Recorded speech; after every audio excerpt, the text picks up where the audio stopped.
Right, welcome back. This is just a quick one really. I've got to do some maintenance to the RGV after it's done 3 or 4 track days. It's not had a service or anything like that. So plan today is gearbox oil, brake fluid, spark plugs, and check the power valves are still timed up. Now normally you should get the power valves out, inspect them, check for wear on where the pins go through, just general wear on them in general. They're not that old, and I'll do it on my next check, so probably in about 1,000 miles. So I normally do this every 1,000 miles. Brake fluid though, once every 5 years. Now for anyone who hasn't changed their brake fluid and rides hard, if you get them hot enough, you'll get brake fade. It's definitely worth doing. So that needs to be done. But yeah, so I'm gonna warm it up, get the gearbox oil warm, drain that, and then let it cool down, change the plugs, and then crack on. And then it's just behind me. Get the fairings back on, get the clocks back on, because it is the Easter bank holiday weekend and there's going to be a few rides coming up, and possibly, not sure yet, might take it to the South End shakedown. So let's get to it.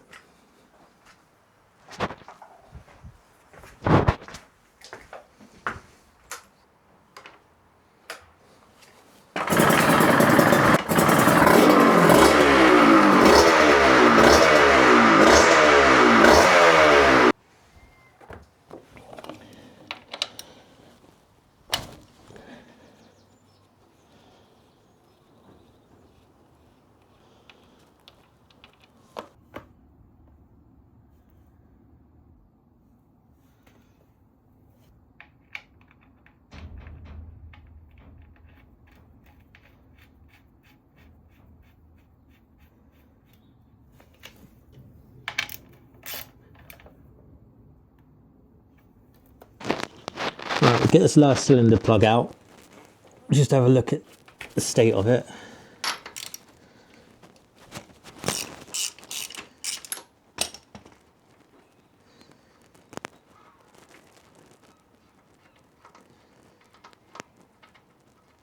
Now, I do run this bike rich. Yeah, you can see it's a little bit rich, a bit oily. Let me get you a closer look. All right, there we go. It's yeah, it's a bit rich. I could easily drop the carb needles and lean it up a little bit. But if in my mind, if you've got something that's running really well, granted there might be more power to be made, why fiddle with it? I'm not looking to gain maximum power. I want something in between power and life longevity. Now, the crank bearing on this one, on the left-hand side, is a bit noisy, which I should do at some point, but that's a different thing. But yeah, so I'm just going to bang a new plug in, and then I'll do the top one as well. Nice new plug, ready to go in.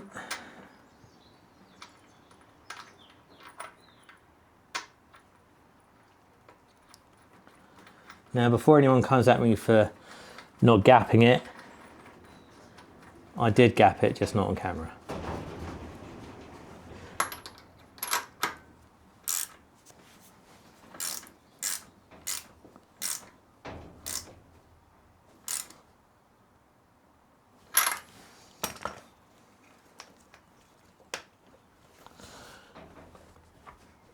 Nice. Right, 700 mils of light gear oil going in. This is 75 weight. You can use, I think the manual even calls for 10 weight 40. And yeah, there's no problem with doing that. You can just use motorbike fully synthetic 10-weight-40. But I think once you stick to one type of oil, you should stick to it, because otherwise you run the risk of your clutch plates reacting to different fluids and becoming swollen, and then you get dragging clutch.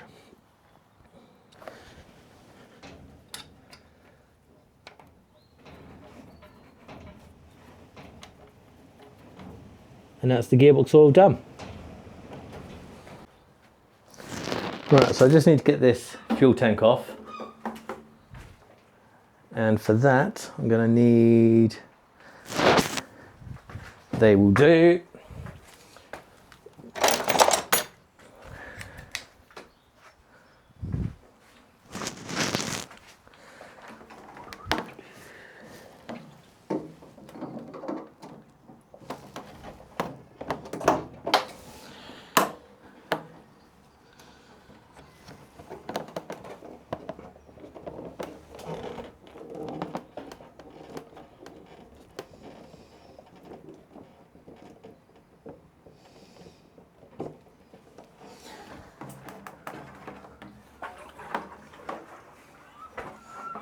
Oh, actually, also got a new air filter for this, because it hasn't had an air filter in about 5 years. So we're treated to a new one of them as well.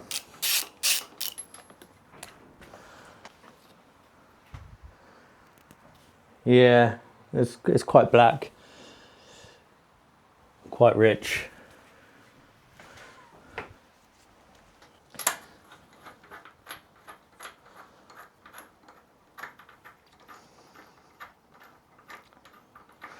So as far as where I got my parts from, and it's not a sponsor or anything, original parts, I tend to go to Fowlers. I'll put a link in the description. Yeah, you can still buy lots of original parts for this. Screws, fixtures, fittings, stuff like that. So that's my first choice. Where's the plug cap gone? Where you hide it? There you go. All right, let's get that on.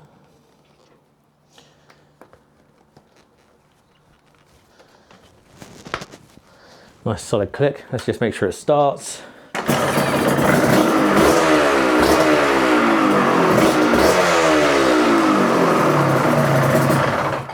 Right, let's get this airbox lid off and look at the state of this this air filter. Okay, it's not perfect, and there's definitely some stuff on there. Okay, and you can see it's a bit, you can see the color change, so it's definitely due a replacement. Let me go get the new one. So here we go, nice new genuine Suzuki air filter. So let's get that in.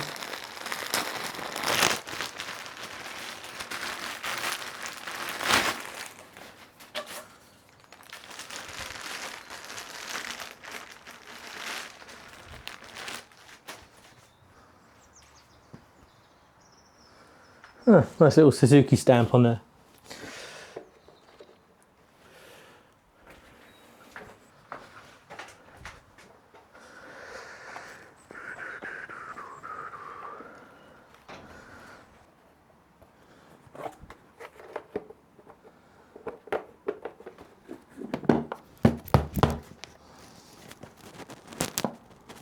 Come on.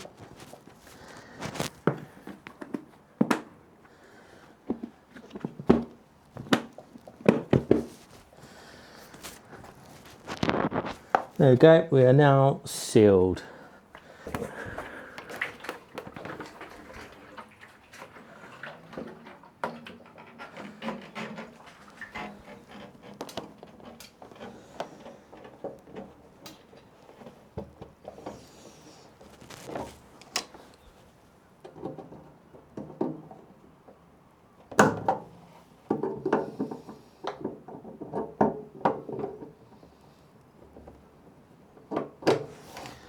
There we go.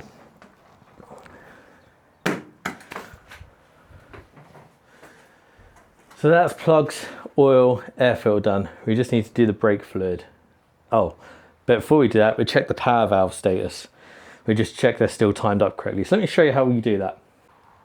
So with the ignition on, we want this grey wire, which what we want to do is we want to air fit. So you can either air fit to the terminal of the battery or the frame. You might not have heard that, but the servos then move. So what we're going to do is we're going to put it on, turn the ignition off, because then it keeps them still. And then what we can do is we can look at the power valve pulleys and see if they're lined up correctly. They should be in the middle position. So let's have a look. So you may be able to see this. There's a line here. And on this plate, there's 3 lines.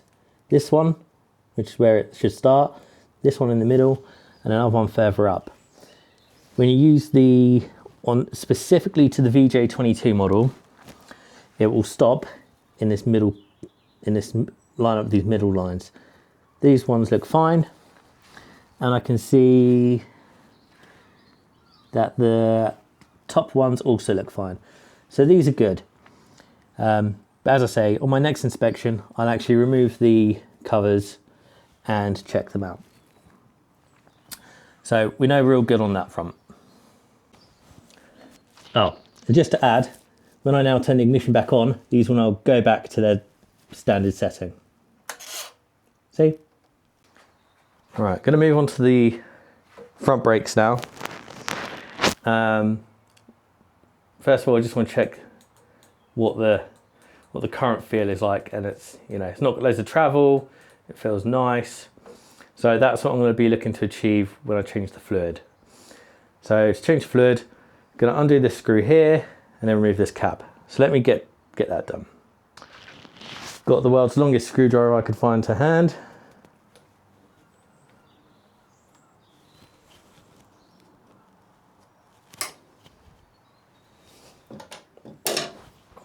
Let's pop the lid off. And let's see what the colour is. Oh yeah, that is quite dark. So that was overdue being done. Really dark. So the way I'm going to do this is I'm going to top it up with new fluid and then use a vacuum tool to pull it through from this caliper first and then this one. Because I'm still running the original splitter, and I'm not running a race setup, which is 2 hoses from the top. So 2 hoses from here, going 1 to each. But rule of thumb is normally you want to start from the furthest point away.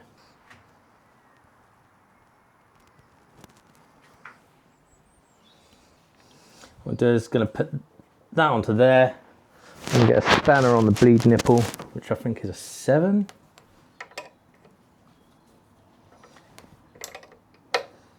Yep, it's a 7. So what I'm going to do is I'm going to, before I crack it open, I'm just going to pump away at this, build up some pressure, and then crack this open, and it should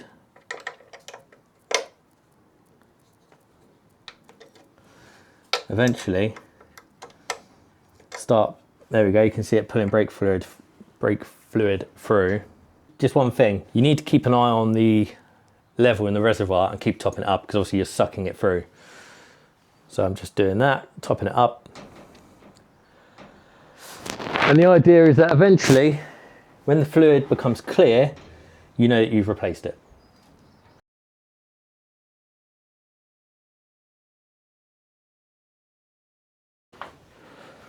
Right, that's fluid changed. So now it's just a case of putting the top part back together.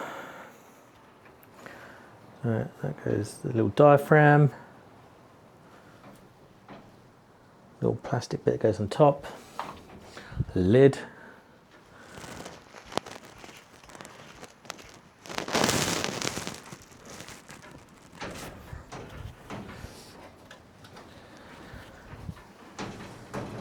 And the little retaining screw.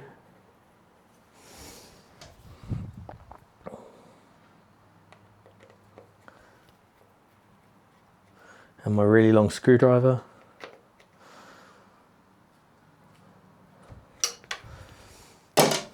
Right, and as you can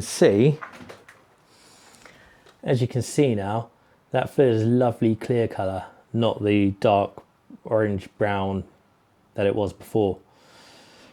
And that looks good, feels good, so I'm happy with that. I'll do the back one off camera, but let me just show you, that is quite dark in there.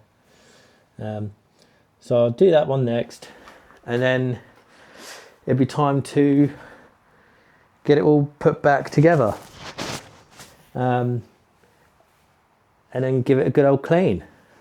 So I'll see you when it comes to putting it back together. So one other thing I'm going to do that's just occurred to me is I'm going to check my oil pump setting. So to do that, I need to take this off.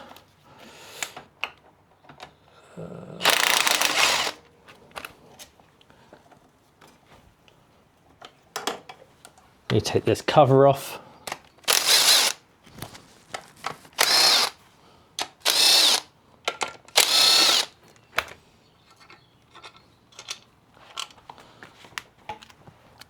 Now this is probably going to get in the way because you're quite limited to where you can move it.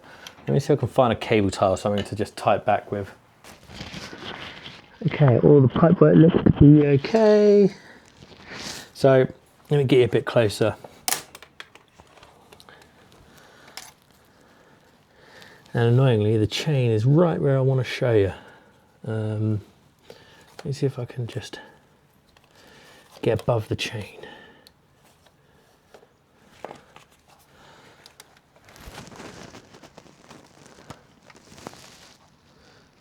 So there is, I have to try and point through here with my screwdriver.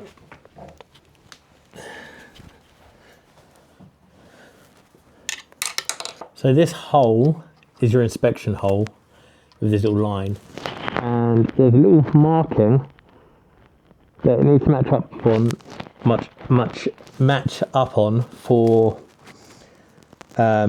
idle. So that line there, and you can see actually we're over oiling, so I need to adjust that.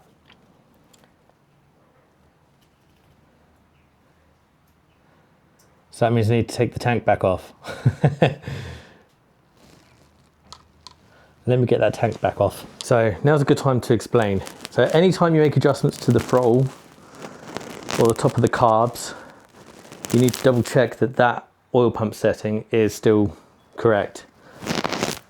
So the adjuster, annoyingly, is just here. So I need to probably get the airbox off to get to the adjuster. So I've made the adjustment. I'll show you the adjuster in a minute. But now you can see, you might be able to see, you might not, that the little line within on here lines up through this hole with that line there. It's a little bit sticky actually, might just give that a bit of WD. But another thing you can do as well, or should do, to check that your carbs are balanced and that your max oil setting is correct, is when you're, so full throttle open, it should line up like this. So the little line lines up with that notch this here, this is full throttle open. So this lines up with there, and that's full throttle. Closed. There we go, closed. And then there's a middle line here. And this one helps you know that it's lined up at half throttle. So the way you do that is within these carb mounts, there's a line here. That's your half throttle mark. It also lets you know that both your throttles are, your throttle bodies are in sync. So, in theory, let me reset up this little setup in the light, and it should line up. It looks to be about halfway.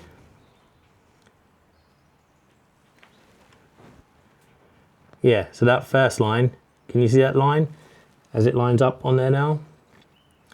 So we've got 3 different marks. We've got closed, lines up. Halfway, lines up, full throttle. And that's how you know that it's your oil pump set up correctly. So this is the oil cable adjuster. I just had to wind this out a little bit and then adjust the lock ring.